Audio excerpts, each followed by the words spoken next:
Hey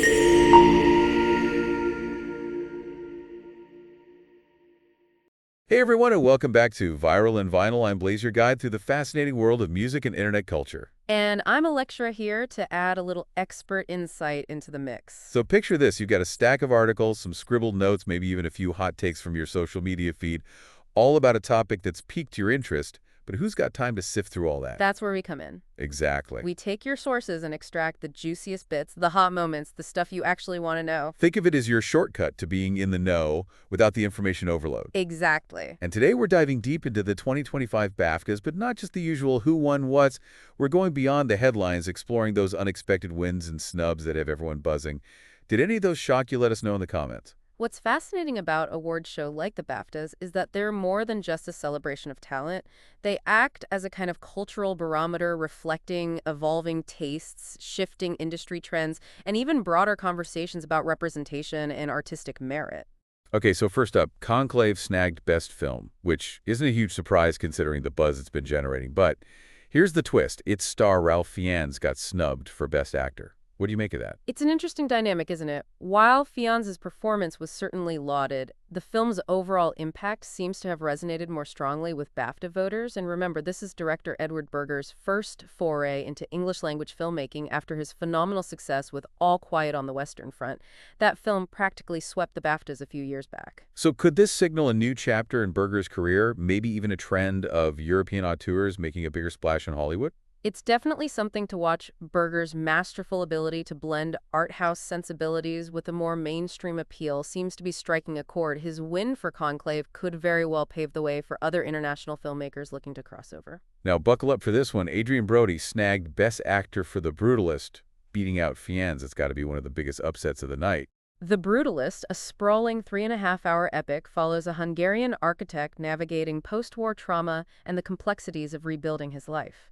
It's a film that demands patience, immersing the viewer in its meticulously crafted world. The fact that it also won for direction, score, and cinematography suggests a strong artistic vision that clearly captivated the BAFTA jury. Hold on, 3.5 hours? That's longer than some flights.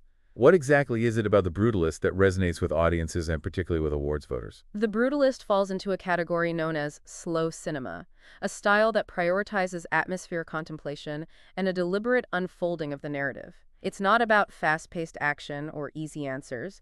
It's about immersing yourself in a specific time and place, experiencing the emotional weight of the story through visual sound and Brody's incredibly nuanced performance. So while Conclave hooks you with its tight narrative, The Brutalist pulls you into a different kind of cinematic experience, one that's all about soaking in the atmosphere. Precisely.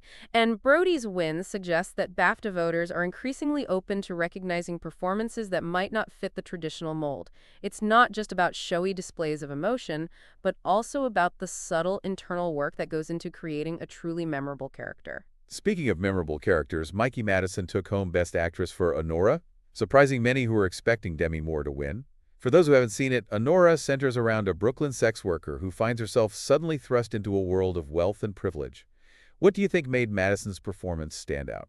What's remarkable about Madison's portrayal is her commitment to authenticity. She went above and beyond to understand the complexities of the character, even consulting with sex workers during her preparation. This dedication translates into a performance that's both raw and vulnerable. And her powerful acceptance speech, where she honored those who helped her understand this often misunderstood community, undoubtedly left a lasting impression. And then we have Emilia Perez, a film that's been generating a lot of buzz, both positive and negative. It won awards for Best Film Not in the English Language, and garnered Zoe Saldaña a Best Supporting Actress award for her singing, dancing, and acting performance, but it's also been embroiled in controversy due to some resurfaced tweets from its star, Carla Sofia Cascon. This situation really highlights the complex relationship between art and the artist. On one hand, Emilia Perez is clearly a film of significant artistic merit, as evidenced by its accolades.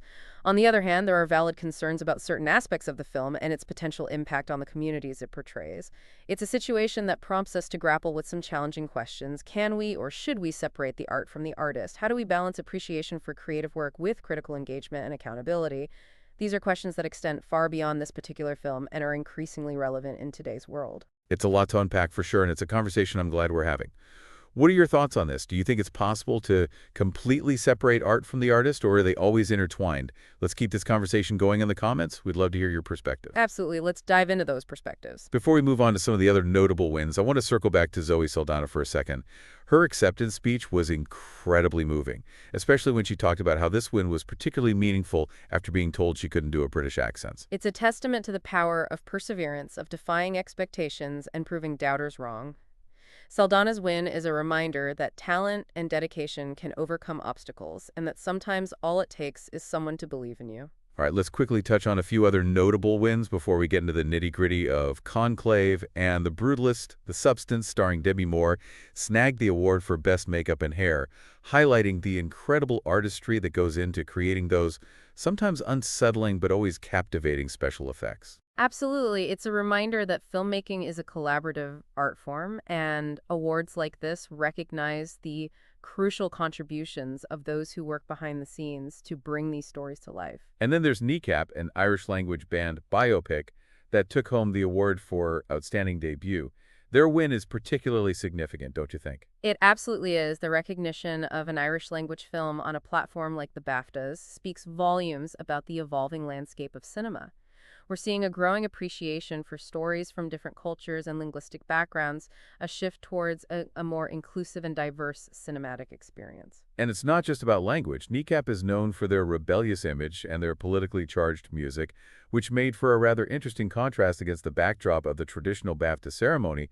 Their win could signal a growing appetite for films that challenge the status quo, that push boundaries and provoke thought. It's a refreshing change. It certainly is, and it speaks to the power of cinema to bridge cultural divides and connect audiences with stories that might be outside their usual comfort zones.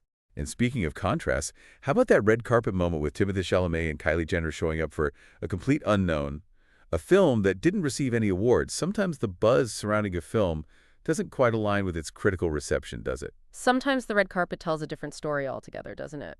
So before we jump into a deeper analysis of some of these winning films, what stood out to you so far? Any surprises, snubs, or trends that you're particularly intrigued by? Drop your thoughts in the comments below. We'd love to hear from you. It's fascinating to see how these awards highlight not only individual achievements, but also larger shifts in the cinematic landscape. There's a clear appetite for stories that challenge conventions, explore different perspectives, and push the boundaries of filmmaking. Absolutely. So let's dig a little deeper into Conclave and The Brutalist, two films that really dominated the awards this year. They seem to represent two very different approaches to storytelling, would you say? They do, and both approaches are resonating with audiences and critics alike. Conclave, as we mentioned, delves into the secretive world of the Vatican during a papal conclave. It's based on a novel by Robert Harris, so it comes with a built-in audience familiar with the source material. But what Berger does so brilliantly is elevate the story beyond a simple political thriller. He masterfully uses editing, which itself won a BAFTA, to create this palpable sense of tension and intrigue, drawing you into the psychological drama unfolding behind those closed doors. So it's not just about the spectacle of the conclave. It's about the human stories, the power dynamics, the internal struggles playing out within this very specific setting. Exactly. Berger, with his background in war films, brings a unique perspective to the story. He understands how to build suspense, how to explore moral complexities, and how to create moments of quiet intensity that resonate long after the credits roll.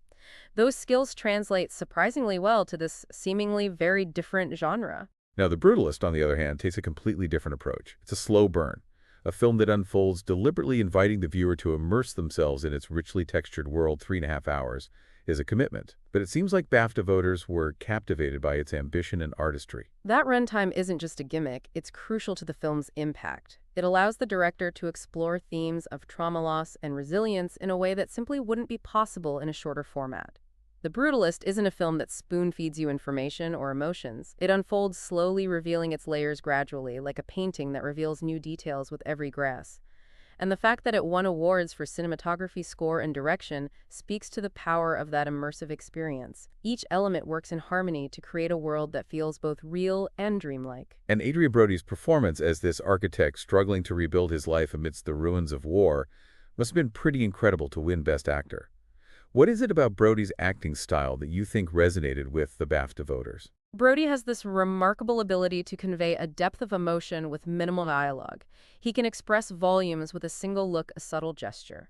In The Brutalist, he embodies this architect, grappling with not only physical rebuilding but also the psychological scars of war. His performance is internal, nuanced, and utterly captivating.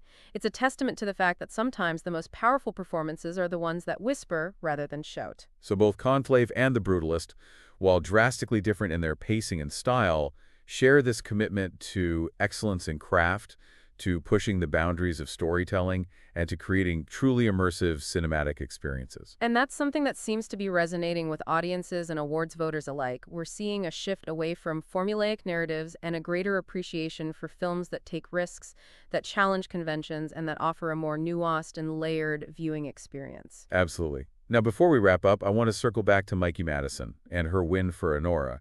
Her acceptance speech was incredibly powerful, shedding light on a community that's often marginalized and misunderstood.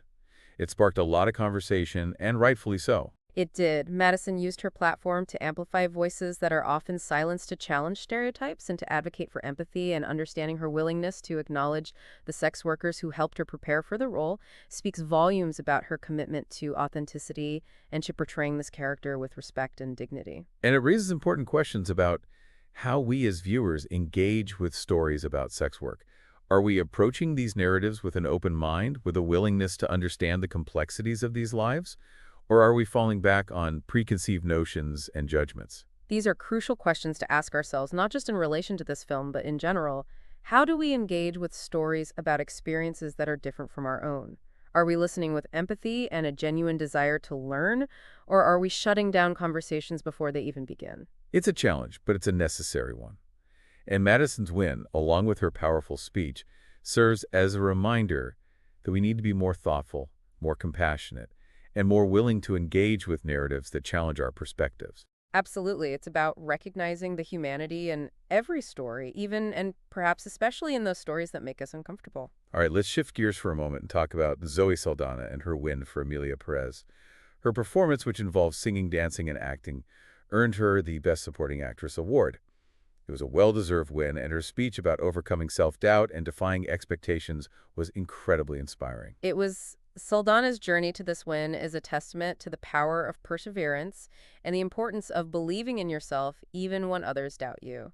It's a reminder that talent can bloom anywhere, and that sometimes all it takes is one person to see your potential and give you a chance. And her win also speaks to the importance of representation, of seeing yourself reflected in the roles you take. On Saldana's success is a victory for diversity and inclusivity in the film industry, a sign that things are slowly but surely changing for the better. It's a step in the right direction and hopefully a sign of more inclusive and diverse storytelling to come. Now, before we move on to our final thoughts, let's give a shout out to The Substance for its win in Best Makeup. And hair body horror is a tough genre to pull off, and the artistry involved in creating those visceral, often unsettling effects is truly remarkable. Absolutely. It's a reminder that filmmaking is a collaborative art form, and awards like this recognize the crucial contributions of those who work behind the scenes to bring these stories to life. The makeup and hair artists in The Substance played a key role in creating the film's unsettling atmosphere and its unforgettable imagery. So before we wrap up, what's the main takeaway for you from all of this? Anything in particular that's resonating with you about these wins and the conversations they've sparked? What strikes me is how these awards reflect a growing appreciation for films that take risks, that push boundaries, and that tell diverse stories. It's a sign that the film industry is evolving, becoming more inclusive and representative of the world we live in, and that's incredibly exciting. I couldn't agree more. Now, before we wrap up completely, there's one more film we need to discuss. Kneecap, the Irish-language band biopic that won for Outstanding Debut. This one feels particularly significant, doesn't it? It does. The fact that an Irish-language film is being recognized on this scale speaks to a growing awareness and appreciation for stories from different cultures and linguistic backgrounds. It's a step towards a more inclusive and diverse cinematic landscape, one that embraces a wider range of voices and perspectives. And it also shows that audiences are hungry for something different, something that challenges their perspectives and expands their understanding of the world. Kneecap's win is a victory for independent cinema, for cultural representation, and for the power of music to transcend language barriers. It's proof that stories have the power to connect us, to bridge divides, and to open our minds to new possibilities. Exactly. It's a reminder that there are countless stories waiting to be told and that the future of cinema is brighter and more diverse than ever before. All right, before we wrap up entirely, let's take a moment to gather our final thoughts. When we come back, we'll leave you with some parting questions to ponder about the state of cinema and what these awards might tell us about the future of storytelling. Stay with us. And we're back ready to wrap up our deep dive into the 2025 BAFTAs.